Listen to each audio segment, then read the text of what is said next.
Tapos na ba kayo sa gawaing bahay, guys? Makapoy ako today kasi naglinis ako sa bintana diyan sa labas, diyan sa sala at saka sa kusina, and then nagpalit ako ng kurtina kasi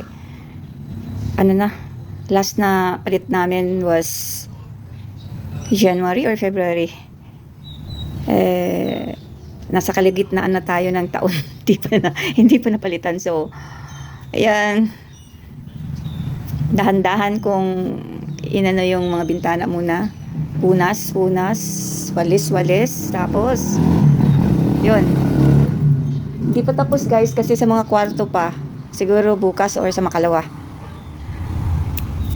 saka na ako magwa-washing kung ay actually na-washing ko na yung kaninang tinanggal ko.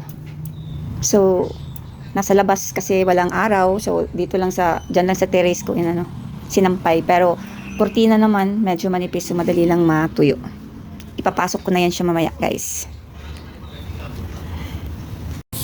So ayan guys, kunti lang naman,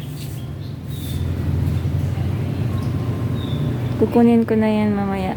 Ayaw kong magabihan ang mga sampay ko dito sa labas.